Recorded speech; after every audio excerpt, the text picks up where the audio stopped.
Those who want to play their politics, they can play their politics. I don't want to get into that domain also. As media, this is our challenge. And I believe when I talk media, not just news, but on a broad range of issues. I very strongly believe that Bharatiya media should talk about Bharat. When we present a face to the world, it should be a united face. Do you need a Western historian or somebody else to tell you how old our parampara, our riti, our life is? Or do you already know? We have a problem calling ourselves Bharat because the Britishers called us. The West calls us India, so we should call ourselves. So tomorrow I'll not call them America, so they will agree. No, they'll call me America. No, our own identities. We are stuck in our caste. We are stuck in our language. We are stuck in our regional areas, and we tend to start becoming cliques based on those regional biases. Telugu group will sit together. Tamil group will sit together. Marwadi group will huddle there. Jains will huddle there. All of them. Everybody. Why can't we then think of ourselves as one country? Why IB? Oh, US. He can go abroad and study. Every other person today wants to send their children out of the country. If you are going to send your children out of the country, who's going to remain? So we go to temples in Kerala and they're beautiful, fantastic, clean. Everybody is disciplined. Even if it is crowded, there is order. It's not dirty. You come to Tamil Nadu and you don't know what's happening to the temples here. And you would ask this question, it's just a few hundred kilometers that separates these two states, and why is it like this? The same thing, you go somewhere in the north, some of the temples are beautifully maintained, other temples are not. I said, how bhakti doesn't change? Bhakta are the same, right? Deity is the same, right? Different deities, but the whole concept is the same, that you're going to a center for worship and you're going there for spiritually cleaning yourself. And all these places needed to be clean. So if one state, one temple, one grouping keeps it clean, why don't the others? So these were questions that would come to your mind. I meet a lot of people across the world and say, what's unique about your country? So I said, you knock into any door, anywhere across our country, and you just say, can I please get a glass of water? They will never shut the door on your face, nor will they take out a gun and shoot at you first. They'll first give you a glass of water. They may not allow you inside, but they will never refuse a glass of water to you. That's who we are. How do we know this is what we are supposed to do? Nobody's taught us Atiti Devo Bhava. Nobody's taught us never return someone. Somewhere this value system has been passed on to us, right?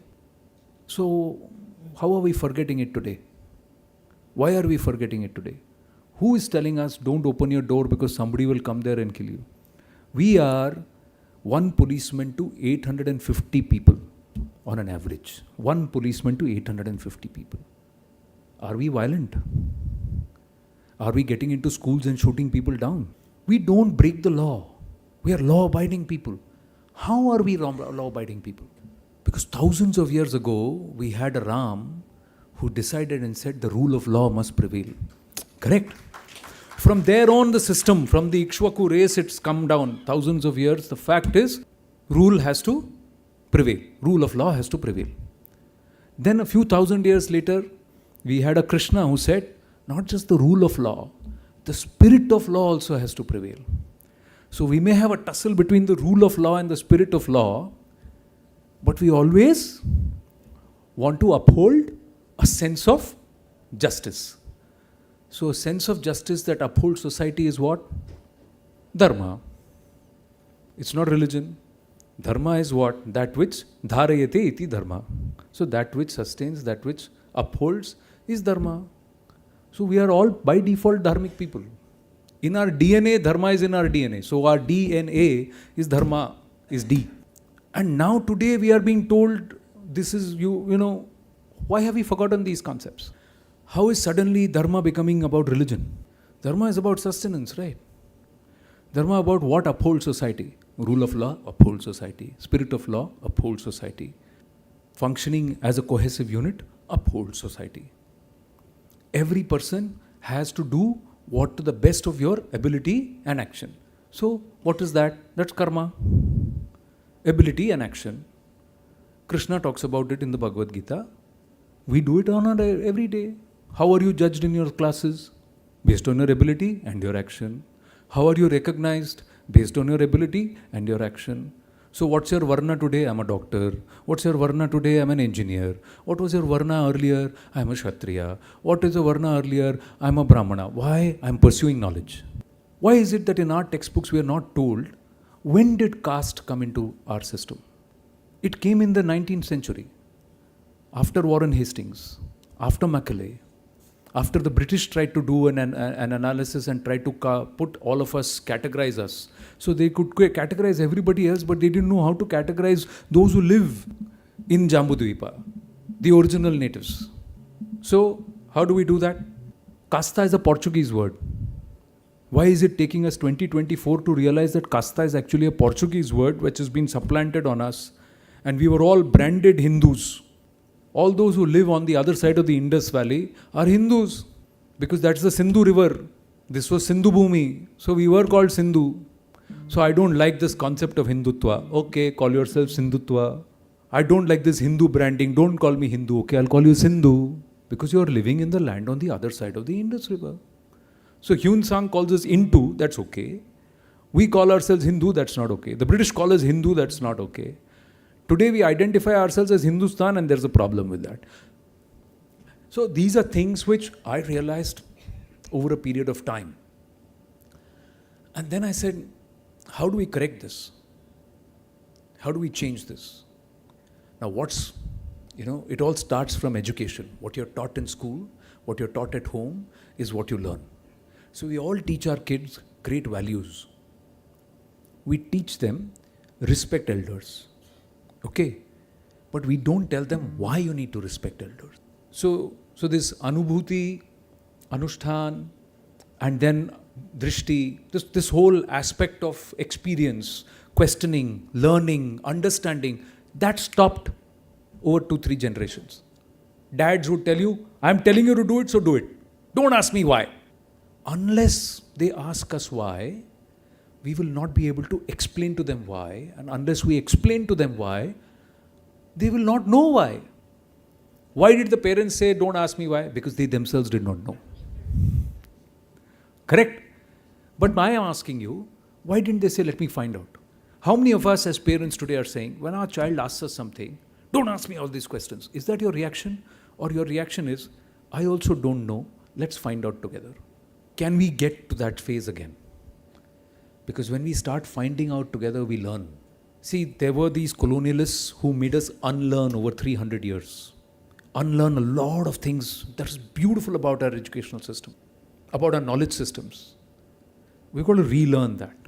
Only yesterday, I met a lady and I spoke with her and she showed us a presentation. She said how scientific Sanskritam is, or Sanskrit as a language is. You know, all the syllables of Sanskrit in the language, when you make they actually activate different portions of our mouth, different parts of our mouth, of our tongue. You know what that does?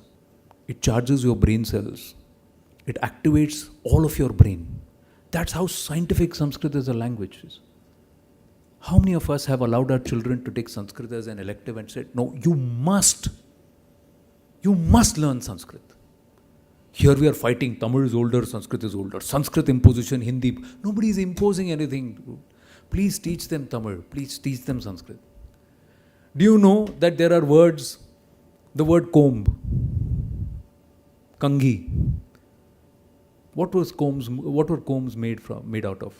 Horns. What are horns called in this part of our country? Kombu. How is it it's there in European languages also? You know, these are things. So, Tamil was not different, Sanskrit was not different. Perhaps there were different clusters of people and they spoke different languages. This is all history. And there is science in that history also. If I break all of us into 50 groups, each living devoid of the other, not connected with the other, but living off with basic land and all of that, what will you do? You will find a way to communicate with each other, right? You will devise a group of language, you will decide a language, you will decide a language, you will decide language. Now if I say all of you have come and put all of you into the same room, and you got to work together and do agriculture, and pull out of the land, not live off the land, exact out of the land. In the Puranas, it says Prithvi was the one who learned how to pull out of the land. And that's why he was called Prithvi. That's the Purana story. The story is what? man discovered, human civilization discovered agriculture. So they had to start living together, not as nomads and drifting apart. They started living together collectively as society. When you live collectively as society, what will happen? We all need to speak with each other, right? What will you do? Your language, your language, your language, all different groups will come together and form what? One language. Now, between the north and the south, there are the Vindhyas. So there was a huge cluster that grew south of the Vindhyas. There was a huge cluster that grew along the Gangetic plain. So we are all one. Do you know Australia has more than 100 languages? Australia? 100 languages? But that's supposed to be a land of cops and convicts, right? No, dude. You know, that's how revisionism has happened of our history. There's so much, and there is connection. Those languages are connected to us. So in the past, more than 2000 years ago, there are people who have had exchanges between Bharat and Australia. There are language similarity. Now, do you need a Western historian or somebody else to tell you how old our parampara, our riti, our life is? Or do you already know? The Bhagavad Gita officially is dated to 5500 years ago. Correct? So we are already 5500 years old. Now if historians come and say Indus Valley civilization is 1200 BC, what will you say? POYA or PODA. Correct? No? Poda day. That's what you would say, right? That's what they're trying to revise it. The Rakhigadi and Indus Valley scripts, civilizations very clearly say human civilization was advanced to a level that they had the most geometric architectural designs which modern day scientists and architects are not even able to think about. And that dates to at least 10,000 years ago now with Rakhigadi. So who are these people who are trying to tell us that our history was bumcum and we didn't know, we were uncivilized people? No, dude, no. Western authors and Germans and the others, when they came and took away our manuscripts and which they are holding in libraries in Germany which non-Germans cannot access, they didn't understand what is Anustup Chanda.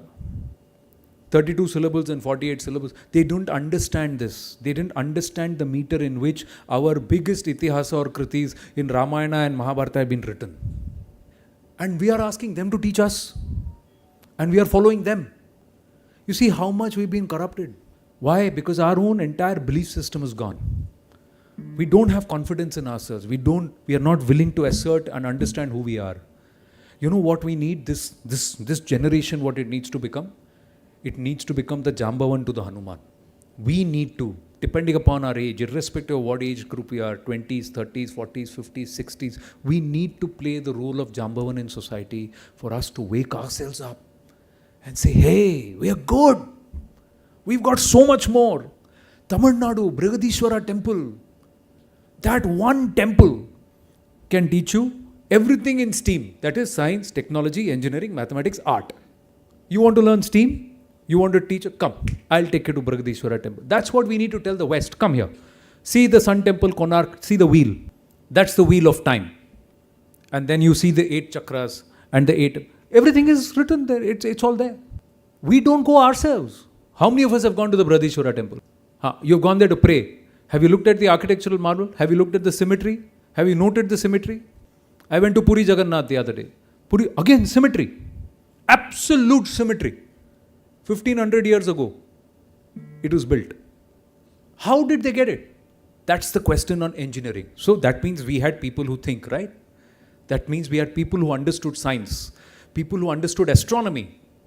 Because Padmanabha Swami temple, summer solstice, day of the summer solstice, what shines right into the sanctum sacrum on the Vigraha? They couldn't fix it for Ram temple now. They're using mirrors. They couldn't do it for Abu Simbel. In Egypt, Mesopotamian civilization, Abu Simbel, the temple, was shifted up by 650 meters because of the dam and water. So the temple, when it went up, you know how much time they do? They do 12 years. 12 years to figure out if they can get the sun to fall on the shrine inside the Abu Simbel temple. They couldn't do it. They couldn't get it to the exact date. It falls 3 days later. So we have to understand that we've got a wealth that we need to go back and learn. There are manuscripts over manuscripts which we have not yet read. And every day I am reading and I am learning. There are so many people here who are far more well-read than I am. And this knowledge is huge. And to say that 2,000 people, 10,000 people from the steppes came here and changed an entire population of more than 10 million people of the Indus Valley civilization, and they all forgot their language, we forgot how we lead lives, and we listened to them. Those nomads who came and coming from the pastorals, who crossed the Kazakh desert and also crossed the Hindu Kush, and then came across here, and then taught us. So that's how the Aryan invasion theory happens. Bum come, and we are learning. Perhaps, yeah, we are inferior. Perhaps the Aryans taught us everything. Dude, look around you here. The Rig Veda says Kashi is the oldest temple. Kashi is the oldest city. Correct? If Kashi is the oldest city, how did those people come and tell us what is civilization? And you're trying to tell me that. So I'm just saying, look up a guy. He's doing some phenomenal work. He's transcribing Induscript.net. I'm going to plug him because I had a conversation with him. It opened my eyes. And what phenomenal work. He's from Karnataka. He's living in the US. He's translated the Indus script, deciphered. And he says, Indus language, the language is Sanskrit, the script is Brahmi. What we need to do as society is tell the government of the day, tell the people of the day, bring me my education, give me my knowledge systems.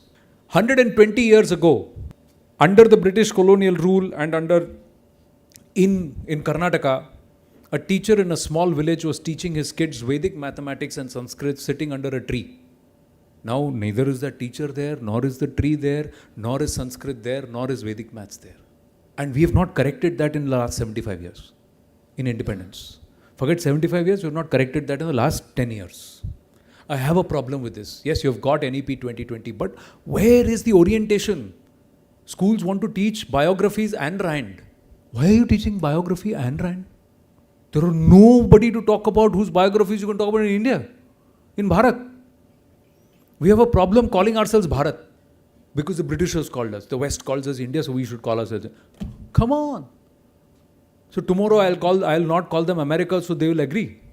No, they'll call me America, no. The Brits, I'll call them, you have to call them Britain. You have to call her Majesty. Why? Who are you to tell me what I should call them? I'll call them colonialists. I'll call them occupiers. No, they decide and we say, okay, you want it that way, we'll do. Why? Let's accommodate for each other. When I say, let's accommodate for ourselves within Bharat. Let's be more accommodative. Let's not accommodate other Sanskritis imposing themselves on us. Our Sanskriti connects. Let's all try and learn one more language. It's beautiful Marathi. It's beautiful Bengali. There's so much depth. Maithili, do you know Maithili is the sweetest language? There is no abuse. There's no bad word in Maithili. You don't have the word tu shabd in Maithili. You have to slip into Bhojpuri to abuse somebody. Seriously, I'm not joking. You have to call a 2-year-old also aap. That's the beauty. Where does Mithila and Maithili come from? The land of Sita. Imagine at that time the king was called Janaka. Why? He was chosen by the people to lead. So we had democracy here already, dude. You are not going to tell us what democracy is. We already knew. We had those systems here. Have you heard of the Ashtavakra Gita? Yeah. So the Ashtavakra Gita is a conversation between Ashtavakra and who Janaka? The king called Indradyumna. He's not the same Janaka who was the father of Sita. So that means there was a series in that region where king after king, generation after generation was always called Janak, right? From Ramayana to Mahabharata, 2,500 years separate, at least, minimum, give or take. You can fight me on that also, but at least one yuga separates it. The more I read about our country, its literature, its depth, I just feel, where are we wasting time going for holidays and looking at historical sites across the world? Do travel in your own country, man. We don't travel in our own country. We don't see the marvels of our own country. How is it that one particular Shivalinga is so beautifully put together, it does not have a single blemish. And 2,000 years later, it remains the same. The Vishnu Stamba, the iron pillar in Delhi, it doesn't corrode. How did they know metallurgy to a level that they have devised a metal that doesn't corrode? Brihadishwara temple dome, there is copper at the top. How did they get it there? How did they mold it in such a way that it looks like a kalasha at the top? We have to ask these questions so that we can tell our children, look, this is who we are. Look, this is who we are. Every facade of every old temple in our country, you go to any old temple, do you see a geometric distortion? Chidambaram temple. Is there a single degree of geometric distortion on any of the sides? How did we get that right? These are simple questions that we need to ask ourselves to see how much we have within our own country, which are we passing on? Are we proudly passing on to the next generation? We can have political differences, we can have lots of opinion differences, etc. And I know there are much more erudite people who have studied a lot about this. I'm just coming from a common person who has no political godfather, no ideological godfather, nobody with any roots. I just read, learnt, spoke to people, interacted, and it's my daily, and the customs are the same. I go into a house outside in Tamil Nadu, in Coimbatore, or in a rural part in Tamil Nadu, or I go to Kerala, or I go to in Maharashtra, anywhere I go, in Rajasthan, anywhere I go, all I need to say is, Namaste, thoda pani milega, can I get some water? That's all. Everybody serves you water. That's what binds us. That's who we are. And we are fighting our own differences right now because we've been taught to think not like a country. The simple thread of this whole thing is that we need to start thinking as a country. We are all thinking in regional basis.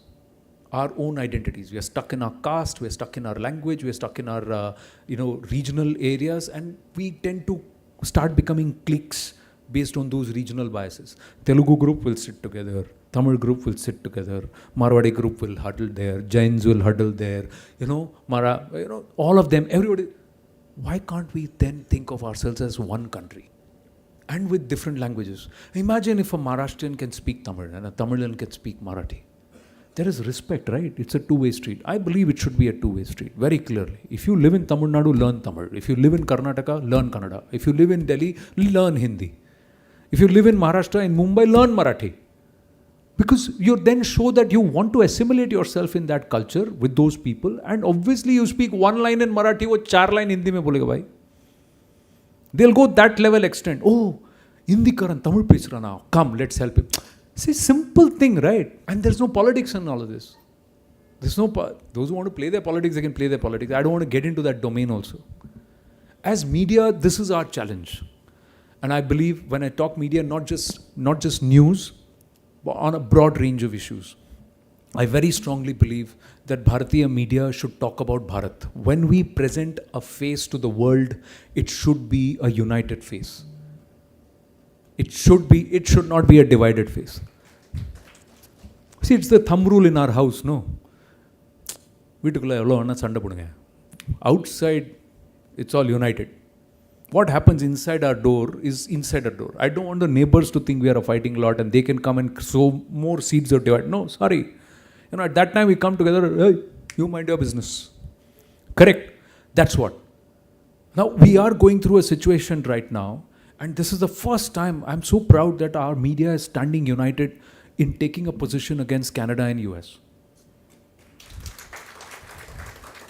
And it's a simple question. Who are you to lecture me, boss? 14 years you have not given me David Coleman Headley. And you are saying Vikas Yadav is a person of interest, he is innocent until proven guilty. You are holding Headley charged with plotting 26/11. And you are not giving him to us. Oh, we don't know what will happen to him. How do you care what is going to happen to him in jail? He's a mass murderer. He'll be sentenced to death, he'll be hung. How he's treated in jail, his human rights. Oh, have you seen the jails in the US? What happens to them? Nobody comes out walking straight. So, who are these people to lecture us? 26 letter rogatory is given, not one extradition since 2007. No justice to the Kanish bombers. No justice. They're all walking around there. And he's a person who's got a retcon, a notice against the Prime Minister of a nation is hailing him as a martyr in their country's parliament. Nobody can shame a nation more than that.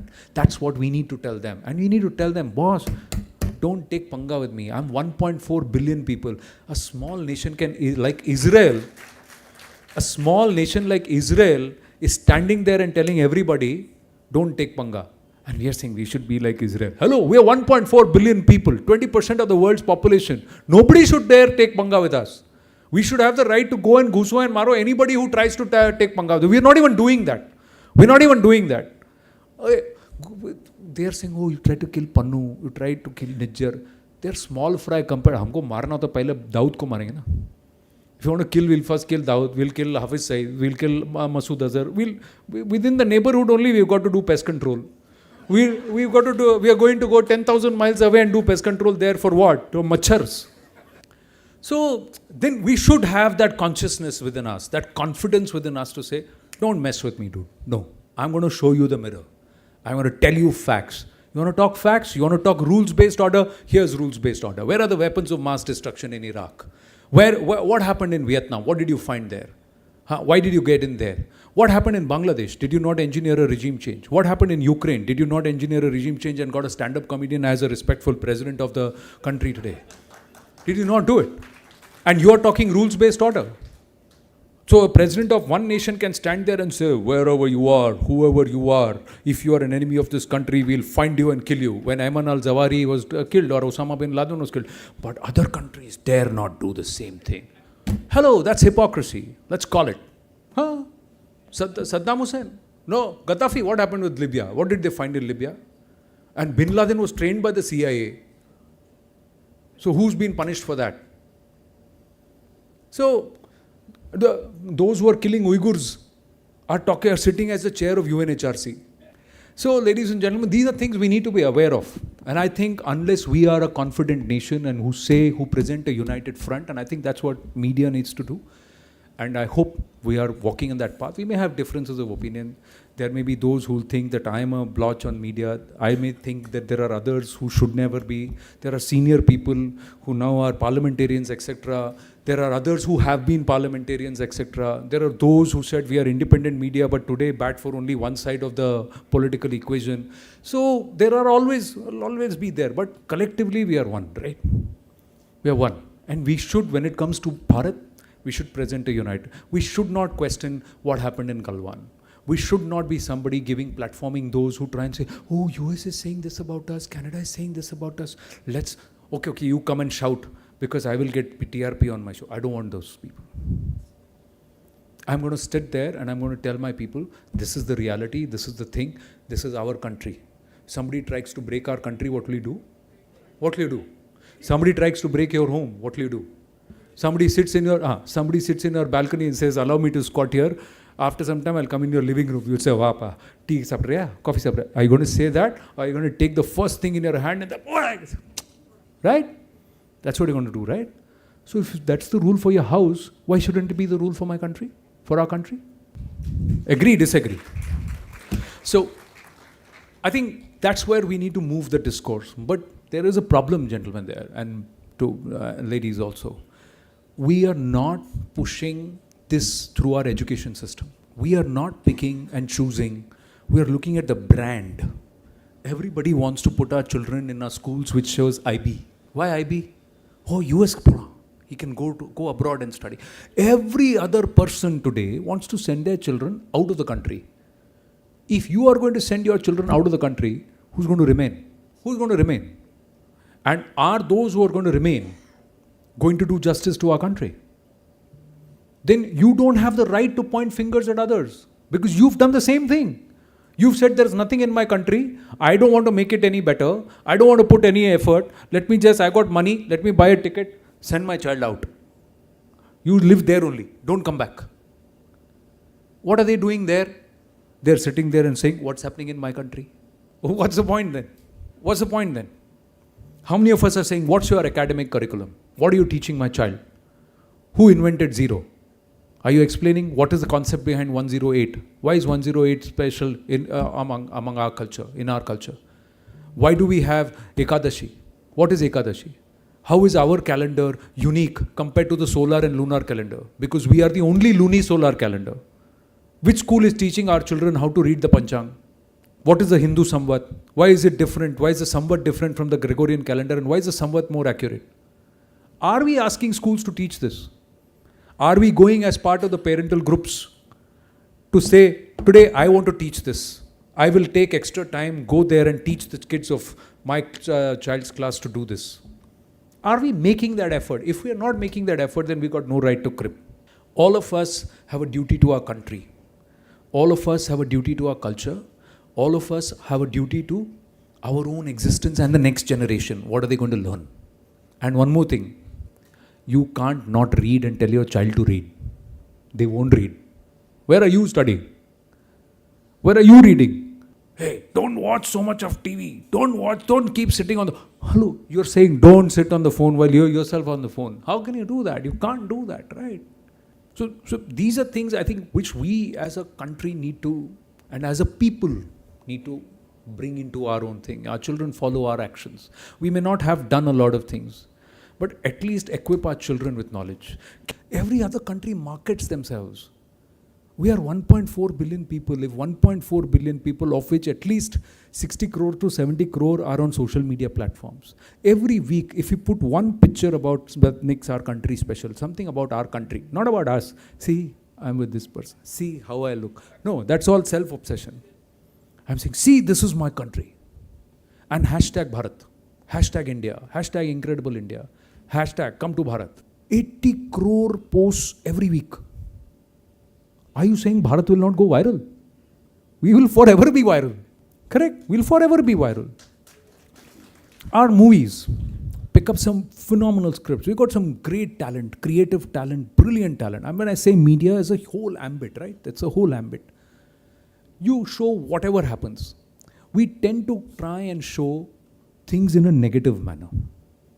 If we start our scripts very consciously start pitching Bharat as a nation that everybody should aspire to engage with, visit, live in, what's going to be the story the whole world wide?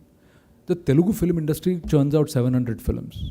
The entire Indian film, Bharatiya film industry churns out more than 1500 films in the country, across the annually. 1500 scripts where there is a pitch that says that it's worth being in Bharat.